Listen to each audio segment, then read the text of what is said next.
ஆண்டவராய் இயேசு கிறிஸ்து எனக்கு கொடுக்கப்பட்ட அந்த 3வது வார்த்தைக்காக நன்றி செலுத்துகிறேன். இந்த 3வது வார்த்தைக்கு நேராக நம்மளை தாழ்த்தி ஆண்டவருடைய சமூகத்தில் ஒப்பு கொடுப்போம். தேவன் நம்மளோடு பேச வேண்டும். மனிதனுடைய வார்த்தையை மறைத்து ஆண்டவர் நம் மத்தியிலே வெளிப்பட வேண்டும் என்று நம்மளை தாமே ஒப்பு கொடுப்போம். ஆண்டவரே உமக்கு ஸ்தோத்திரம். எங்களை அதிகமாய் நேசிக்க நல்ல தகப்பனே, இந்த வேலைக்காக நன்றி செலுத்துகிறோம். ஆண்டவரே, இந்த 3வது வார்த்தை எங்களோடு இடைப்பட்டு பேசுவீராகப்பா. ஆண்டவரே, இந்த வார்த்தைகள் ஆமென்றும் ஆமேன் என்று இருக்கிறபடியால் அப்படியே ஒவ்வொரு வார்த்தைகளும் ஆண்டவரே தாவே உடைய பிள்ளைகளுடைய உள்ளத்திலே பதியும்படியாக பரிசுத்த ஆவியானவரை எங்களுக்கு கிரியை செய்யும்படியாக நாங்கள் ஜெபிக்கிறோம். எங்களை தாழ்த்தி ஒப்பு கொடுக்கிறோம். இயேசு மூலம் ஜெபங்கள் நல்ல பிதாவே, ஆமென். இன்றைக்கி தேசத்தில் நீங்கள் பார்க்கும்போது அநேக தலைவர்கள்லாம் சில வார்த்தைகள் சொல்லுவாங்க. அந்த வார்த்தைகள்லாம் கேட்டுட்டு ஒரு கூட்டத்தார் என்ன செய்வாங்க, பின்தொடர்ந்து போவாங்க. அது மாத்திரம் இல்லை, சமுதாயத்தில் பார்த்தீங்கன்னா சில பெரியவர்கள், சில கட்சி தலைவர்கள், அது மாத்திரமில்லை குடும்பங்களில் இருக்கிற பெரியவர்கள் இப்படி சொல்ல வார்த்தைகளெல்லாம் கேட்டு அவர்கள் என்ன செய்வாங்க, அதை தொடர்ந்து போவாங்க. சிலர் அதை ஞாபகப்படுத்துவாங்க, சிலர் அதை மறந்தும் போவாங்க. இப்படியாக சமுதாயத்திலையும் உலகத்திலையும் இப்படிப்பட்ட காரியங்கள் நடந்து கொண்டு இருக்கிறது. கர்த்தருடைய பிள்ளைகளாகிய நாம், ஆண்டவராகிய இயேசு கிறிஸ்து நாமத்தை தரிக்கப்பட்ட பிள்ளைகளாகிய நாம் இன்றைக்கி ஆண்டவர் கல்வாரி சிலுவையில் சொல்லப்பட்ட அந்த 7 வார்த்தைகளை குறித்து தியானிக்கிற இந்த நேரத்தில் ஒரு வருஷத்தில் ஒரு நாள் தான் இது இப்படிப்பட்ட சந்தர்ப்பங்கள் நமக்கு கிடைக்குது இல்லை. மற்ற நாட்களில் அவருடைய பாடு மரணங்களை குறித்து நம்ம தியானித்தாலும் இந்த விசேஷ நாளில் ஒவ்வொரு வார்த்தைகளை குறித்து நம்ம தியானிக்க ஆண்டவர் நம்மளை கூட்டி சேர்த்துற கிருபைக்காக நன்றி செலுத்துவோம். அதான் ஆண்டவர் சொல்கிறார் பாருங்க, யோவான் 19ஆம் அதிகாரத்தில் சொல்கிறாரு, ஸ்திரியே அதோ உன் மகன் என்றார். பின்பு அந்த சீசனை நோக்கி அதோ உன் தாய் என்றார். அந்நேரம் முதல் அந்த சீசன் அவளை தன்னிடமாக ஏற்றுக்கொண்டார் என்று பார்க்கிறோம். இதான் எனக்கு கொடுக்கப்பட்ட ஒரு வார்த்தை. முதலாவது வார்த்தையும் 2வது வார்த்தையும் எல்லாம் மன்னிப்பு, ரட்சிப்பு, 3வது என்னது, பொறுப்பு. இதெல்லாம் அழகான வார்த்தைகளை ஆண்டவர் கொடுத்திருக்கிறார். இந்த பொறுப்பை ஆண்டவர் கல்வாரி சிலுவையிலே காணப்பட்ட வேளையிலும் அந்த பொறுப்பை கரெக்டாக அவர் என்ன செய்கிறார், செய்து முடிக்கிறார். எப்படின்னு பாருங்கள், அவருடைய சிரசில் முள்முடி சூட்டப்பட்டிருக்குது. அப்படின்னா ரத்தமெல்லாம் என்ன செஞ்சுருக்கும், மூஞ்செல்லாம் வடிஞ்சிருக்கும், கண்ணெல்லாம் தெரிஞ்சிருக்காது. அப்படிப்பட்ட முகத்திலெல்லாம் இந்த இரத்த கோர வெள்ளத்திலே காணப்பட்டிருக்கிற இயேசு 2 கைகளிலும் ஆணிகள் அடிக்கப்பட்ட அந்த இரத்தம், கால்களில் ஆணிகள் அடிக்கப்பட்ட இரத்தம், அந்த இரத்த வெள்ளத்திலே மிதந்து கொண்டிருக்கிற இயேசு அவருடைய பொறுப்பை கரெக்டாக என்ன செய்கிறாரு, செய்து கொள்கிறார். அதுதான் நம்ம இன்றைக்கி இந்த நாட்களில் நம்ம அதை கற்றுக்கொள்ள வேண்டிய காரியங்கள். என்ன சொல்கிறார் பாருங்கள், இந்த வார்த்தையை நீங்கள் பார்க்கும்போது ஒரு அன்பின் வார்த்தையாக நம்ம எண்ண வேண்டும். அன்பின் நிமித்தமாக சொல்லப்பட்ட ஒரு வார்த்தை. அது மாத்திரமல்ல, மரியாள் மேலே ஒரு அக்கறை உள்ள ஒரு வார்த்தை, அரவணைக்கிற வார்த்தை, ஆறுதல் தருகிற வார்த்தை, பராமரிக்கிற வார்த்தை. இப்படியெல்லாம் நம்ம என்ன செய்யலாம், எண்ணிக்கொள்ளலாம். ஆண்டவராய் இயேசு சுவிசேஷத்தில் மட்டும், இந்த யோவான் எழுதின சுவிசேஷத்தில் மட்டும்தான் இந்த 2 வார்த்தைகள் சொல்லப்பட்டிருக்குது. என்ன, ஸ்திரியே என்று சொல்லி யோவான் 2ஆம் அதிகாரத்தில் சொல்லப்பட்டிருக்குது. அதுக்கு காணா ஒரு கல்யாணத்தில். அதுக்கு பின்பதாக இந்த யோவான் 19ஆம் அதிகாரத்தில் ஸ்திரியே என்று அழைக்கிறார் இயேசு. ஸ்திரியை ஏன் அழைக்கிறார், அம்மா தானே, ஸ்திரியை ஏன் அழைக்கிறார்? ஆண்டவராகிய தேவன் இயேசு பிதாவினுடைய சித்தத்தை செய்யும்படியாக அவர் தன்னை அர்ப்பணிக்கும் போது இந்த உலகத்தின் உறவுகள் எல்லாம் துண்டிக்கப்படுகிறது. அதுதான் அம்மா அப்பா எல்லாவற்றுடைய உறவுகளெல்லாம் துறந்து தான் பிதாவாகிய தேவனுடைய சித்தத்தை செய்யும்படியாக தன்னையே அர்ப்பணிக்கிற இயேசு சிறியே என்று அழைக்கிறார். அப்படின்னா அவங்க அம்மா இல்லைன்னு நினைக்காதீங்க. இந்த உலகத்திற்கு இயேசு கிறிஸ்துவை 10 மாதம் சுமந்து பெற்றெடுத்த ஒரு தாய், அவர்கள் இந்த உலகத்துக்கு கடந்து வரும்படியாக ஆண்டவராய் இயேசு பாலகனாய் வர வேண்டும் என்று பிதாவுடைய சித்தம், அதை நிறைவேற்றும்படியாக தேர்ந்தெடுக்கப்பட்ட ஒரு பாத்திரம்தான் மரியாள். இந்த மரியாள் ஒரு பரிசுத்தமான ஒரு ஸ்திரீ. அந்த நாட்களில் பார்த்தீங்கன்னா மேசியா எப்பொழுது வருவார் என்று காத்து கொண்டிருந்த நாட்களில் இந்த வாலிப மகளும் காத்து கொண்டிருந்தார். பார்த்தீங்கன்னா மரியாள் கன்னி மரியாள் என்று சொல்லப்பட்டுகிறது. திருமணம் ஆகாமல் காணப்பட்டால் அவளுக்காக திருமணம் செய்யும்படியாக யோசேப்பை ஆண்டவர் நியமித்திருந்தார்.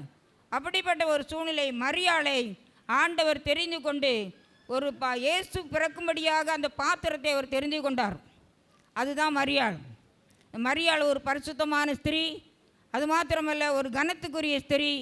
அநேகராலும் மதிக்கப்படுகிற ஒரு பெண்ணாக அந்த நாட்களில் காணப்பட்டாங்க.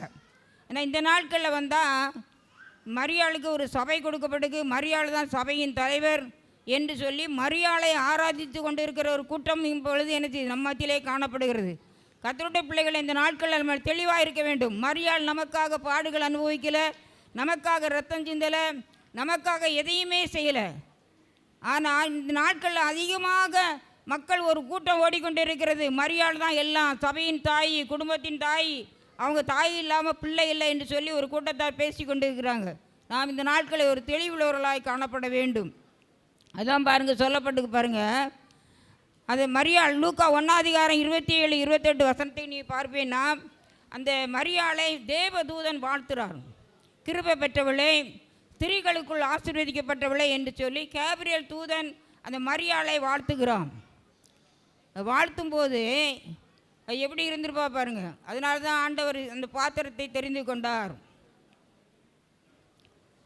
இப்பொழுது அந்த வாழ்த்தை பெற்ற மரியாள் கலக்கத்தோடு, வேதனையோடு, கஷ்டத்தோடு, தன் வளர்த்த பிள்ளை அல்லவா, என்னதான் இயேசு என்று சொல்லி பரம தகப்பனாக இருந்தாலும் இந்த நாட்களில் அவர் கல்வாரி சிலுவையிலே அறையப்பட்டிருக்கும் போது கலக்கத்தோடு, வேதனையோடு காணப்பட்ட ஒரு சூழ்நிலை அன்று மரியாள் கலக்கத்தோடு இருக்கிறார். இன்றைக்கி நம்முடைய சபையில் கூட அநேக பிள்ளைகளை இழந்து தவிக்கிற தாய்மார்கள் உண்டு. அநேக கணவர்களை, இளம் வயதிலே கணவர்களை இழந்த தாய்மார்களெல்லாம் உண்டு. வேதனையோடு, கலக்கத்தோடு, கஷ்டத்தோடு, மன கிளேசத்தோடு இருக்கிற சகோதரிகள் அநேகர் உண்டு. ஆனால் ஆண்டவர் எல்லாவற்றையும் அன்று மரியாளை பார்த்த இயேசு இன்னைக்கு உங்களையும் பார்க்கிறார். அது மாத்திரமல்ல, ஆண்டவராய் இயேசு கிறிஸ்துவை மோசையின் நியாயப்பிரமாணம்படி இந்த நியாயப்பிரமாண காரியங்கள் செய்யும்படியாக தேவாலயத்தில் கடந்து வரும்போது அங்கே சிமியோன் என்ற ஒரு தீர்க்கதரிசி காணப்படுகிறார். அவர் இஸ்ரவேலுக்கு சமாதானத்தை கொண்டு வருகிற ஆறுதலின் தகப்பன் என்று காணும்படியாக அந்த சிமியோன் காத்திருக்கும் போது தான் இயேசுவை அங்கே கொண்டு வருகிறாங்க. இயேசு குழந்தை பருவமாய் கடந்து வருகிறார். அவரை பார்த்த உடனே சிமியோன் சொல்ல, என் ரட்சணித்தை என் கண்கள் கண்டது என்று சொல்லி இயேசுவை வாழ்த்துன்னு மாத்திரமல்ல, மரியாளை குறித்து ஒரு வார்த்தை சொல்லுகிறார். ஒரு நாத்துமாவை ஒரு பட்டயம் உருவி போகும் என்று சொல்லி, அப்படின்னா ஒரு பட்டயம் உருவி போக என்று ஒரு வேதனையான ஒரு சூழ்நிலை அங்கே அறிவிக்கப்படுகிறது. எப்பொழுது இயேசு பிறந்திருக்கும் போதே இதெல்லாம் அந்த மரியாள் மனதிலே கொண்டு வேதனையோடு கலக்கத்தோடு இயேசுவை விட்டு பார்த்து கொண்டு இருக்கிறாள். அதற்கு பின்பதாக பாருங்கள். ஆனால் அந்த அந்த அதுக்கு முன்னால் இருக்கிற வசனத்தை பார்ங்கன்னா, இயேசுவின் சிலுவை அருகே அவருடைய தாயும் அவருடைய தாயின் சகோதரி கிளையப்பா மரியாளும் மகதலேனா மரியாளும் நின்று கொண்டிருந்தார்கள். அநேக ஸ்திரீகள் நின்று கொண்டார்கள். இன்னும் நீங்கள் மத்தேயு 27:55-56 நீங்கள் பார்ப்பீங்கன்னா அநேக ஸ்திரீகள் இயேசுவோடு ஊழியம் செய்த அநேக ஸ்திரீகளும் அன்று நின்று கொண்டு இருக்கிறார்கள். எத்தனை ஸ்திரீகள் அங்கே நின்று கொண்டே இருந்தாலும் கர்த்தருடைய பரிசுத்த நாமத்திற்கு ஸ்தோத்திரம். ஒன்று தண்ணி குடிக்கணும், இல்லை மோர் குடிக்கணும், இல்லைன்னா ஆண்டோடைய வார்த்தை கேட்கணும். ரெண்டையும் செய்கிறது ரொம்ப அரிதான காரியம். ஆனால் கர்த்தர் எனக்கு கொடுத்த வார்த்தையை நான் பேசி முடிக்க ஆசைப்படுகிறேன். கர்த்தருடைய பரிசுத்த நாமத்திற்கு ஸ்தோத்திரம். இந்த பாருங்கள், இதில் சொல்லப்படுகிற அநேக ஸ்திரீகள் அங்கே காணப்பட்டார்கள். எத்தனை ஸ்திரீகள் இருந்தாலும் இயேசு எந்த ஸ்திரியை தான் பார்க்குறாரு? மரியாளை பார்க்கிறாள், அவருடைய இருதயத்தை பார்க்கிறாள். இந்த தாயாருக்கு நம்ம இந்த உலகத்திற்கு சுமந்து கொண்டு வந்த இந்த தாயாருக்கு நம்ம எதையாவது செய்ய வேண்டுமே, இந்த பெண்ணுக்கு எதையாவது செய்ய வேண்டுமே என்று சொல்லி ஆண்டவர் நினைத்து அந்த அவருடைய இருதயத்தை பார்த்து அருகாமை நின்று கொண்டிருக்கிற சீசனை பார்க்கிறார். ஜூஸ் குடிக்கிறோம், கொஞ்சம் வெயிட் பண்ணுங்க. கர்த்தருடைய வார்த்தை முடிஞ்ச பிறகு பண்ணுங்க. சீசனை பார்க்கிறார். சீசனை பார்த்த உடனே அந்த சீசன் எப்படிப்பட்டவன்னு சொன்னீங்கன்னா, இள வயது உள்ள சீசனாய் காணப்பட்டார். அது மாத்திரமில்லை, இயேசுவோடு மார்பிலே சாய்ந்தவன், ஒரு அன்பான சீசன். இப்படிப்பட்ட ஒரு சீசனை, அது மாத்திரமில்லை, சிலுவையின் மரண பரியந்தமும் இயேசுவை பின்தொடர்ந்த ஒரு சீசன். அந்த சீசனிட்டு தான் ஆண்டவர் என்ன செய்கிறாரு? தன் மரியாளை ஒப்படைக்கிறார். இதோ உன் தாய் என்று சொல்லி அந்த சீசனிட்டத்தில் ஒப்படைக்கிறார். அந்த சனமே அந்த சீசன் என்ன செய்கிறார்? இந்த தாயை சேர்த்து கொண்டார் என்று பார்க்கிறோம். அதற்கு பின்பதாக அவர் அநேக நாட்கள் அந்த சீமோன் யோவானோடு சேர்ந்து ஊழியங்கள் செய்தாங்க என்று சொல்லி வரலாறு சொல்லப்படுகிறது. நமக்கு பைபிள் அதுக்கு ஆதாரம் இல்லை என்றாலும் வரலாறு சொல்லப்படுகிறது. அவர்கள் அந்த யோவானோடு சேர்ந்து அநேக ஊழியங்களை செய்தாங்க, ஆத்தும ஆதாயம் பண்ணினாங்கன்னு சொல்லி சொல்லப்படுகிறது. கர்த்தருடைய பரிசுத்த நாமத்திற்கு ஸ்தோத்திரம். இந்த நாட்களில் நாம் நற்சாட்சி பெற்றவர்களாக இருந்தாலும் எப்படிப்பட்ட தாய்மாரி உங்கள் உள்ளத்தில் ஆண்டவர் கிரியை செய்து கொண்டிருக்கிறார், பேசி கொண்டிருக்கிறார். இன்றைக்கு இருக்கிற சமுதாயத்தில் நாம் என்ன செய்ய வேண்டும்? கர்த்தருடைய பிள்ளைகளை சகல ஆறுதலின் தகப்பன் நம்மோடு கூட இருக்கிறார். நான் உன்னை திக்கெட்டாய் விடேன் என்று சொன்ன தேவன் நம்மோடு கூட இருக்கிறார். அது மாத்திரமல்ல, நாயின் ஒரு விதவையே ஒரே ஒரு பிள்ளை தான் இருந்து அந்த பிள்ளை என்ன செஞ்சு இறந்து போயிட்டு அவள் அழுகிறா, வேதனையோடு காணப்படுகிறார். இயேசு அந்த விதவையை பார்க்கிறார். அழாதே என்று சொல்லி அந்த பிள்ளையை உயிரோடு எழுப்புகிற தேவன் நம்மோடு கூட இருக்கிறார். அது மாத்திரமல்ல, ஆதி ஆமத்தில் பார்த்தீங்கன்னா ஆகாருடைய மகன் அவன் தூரத்தில் நின்று சாகிறதுக்கு தண்ணி தாகத்தினால் மரித்து போகிற சூழ்நிலை இருக்கும்போது ஆகார் என் பிள்ளையை மறிக்கிறத நான் பார்க்க மாட்டேன்னு சொல்லி தூரத்திலே நின்று கொண்டிருப்பாள். ஆகாரை ஆண்டவர் பார்க்கிறார். ஆகாரை உனக்கு என்ன நேர்ந்தது என்று சொல்லி அருகாமையிலே நீரூற்றை பார்த்து கண்களை திறக்கும்படி நீரூற்றை பார்த்து பிள்ளைக்கு தாகத்துக்கு தண்ணீரை கொடுத்து அந்த பிள்ளையை பிழைக்கும்படி ஆண்டவர் செய்கிறார். கர்த்தருடைய பரிசுத்த நாமத்திற்கு ஸ்தோத்திரம். ஒருவேளை இன்றைக்கி ஆண்டவர் சொன்னார், நான் உன்னை திக்கெட்டாய் விடேன் என்று சொன்ன தேவன் பரிசுத்த ஆவியை நம்மளோடத்தில் அனுப்பி நம்மளை தேற்றும்படி, நம்மளை நடத்தும்படி, நம்மளை சகல ஆறுதலின் தகப்பனாய் கூட இருந்து நம்மளை தேற்றி கொண்டு இருக்கிறார். கர்த்தருடைய பரிசுத்த நாமத்திற்கு ஸ்தோத்திரம். அது மாத்திரமல்ல, இன்றைக்கி இருக்கிற பிள்ளைகள், இன்றைக்கி இருக்கிற வாலிப பிள்ளைகளுக்கு ஆண்டவர் சொல்லுகிற ஒரு வார்த்தை பாருங்கள். மத்தேயு யாத்திராகமம் 20:12 தேசத்திலே ஒரு நாட்கள் நீடித்திருப்பதற்கு என்ன செய்யணுமா? இயேசு கடைசி நேரத்தில் தாயை கனப்படுத்தினார். அவர்களுக்கு ஒரு பாதுகாப்பை அளிக்கும்படி ஒரு உதவி செஞ்சார்.